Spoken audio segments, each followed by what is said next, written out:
ఇది వచ్చి మన దగ్గర ఉన్న ఆల్బినో ర్యాట్ అండి. ఇది వచ్చి మనము హస్కీతో మేట్ చేయించాము. సో హస్కీతో మేట్ చేస్తే మనకి ఏం జరిగిందంటే మొత్తం దీంట్లో 8 పప్స్ వచ్చాయి.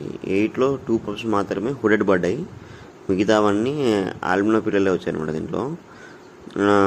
సో ఇక్కడ ఏంటంటే మనకి ఇవన్నీ జంబో సైజే వస్తాయి పిల్లలు. ఎందుకంటే మన మెయిల్ ఏదైతే ఉందో మెయిల్ వచ్చి మంచి సైజ్ అనమాట. మనం మీరు చూసి ఉంటే తెలుస్తుంది మన దగ్గర ఉన్న హస్కీని. నాకు తెలిసినంతలో ఇప్పటి వరకు నేను పెంచిన పెట్స్లలో బెస్ట్ పెట్ ఏదైనా ఉందంటే అది ర్యాటే అండి. సో ఏంటంటే అన్ని విషయాల్లో ఇది కాంప్రమైజ్ అవ్వదు. ఫుడ్ విషయంలో సరే, ఎక్కడైనా సరే.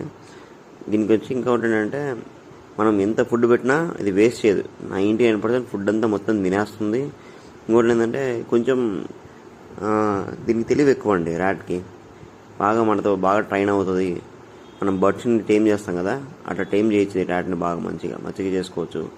సో ఏం ప్రాబ్లం లేదు. ఇది చూసారా పిల్లలు చూడండి ఎంత మంచిగా ఉన్నాయో. సైజ్ బాగా మంచి సైజులో ఉన్నాయి పిల్లలు. యాక్చువల్గా 20 days ఏజ్. నన్ను ఎవరైనా అడిగితే మాత్రం ఏమైనా పెట్టి తీసుకోవాలి, ఫస్ట్ బిగినర్స్ ఎవరైతే ఉన్నారో వాళ్ళు ఏదైనా పెట్టి తీసుకోవాలనుకుంటే ఖచ్చితంగా ఇలా ర్యాట్ని చూసేసుకోమని నేను చెప్తాను.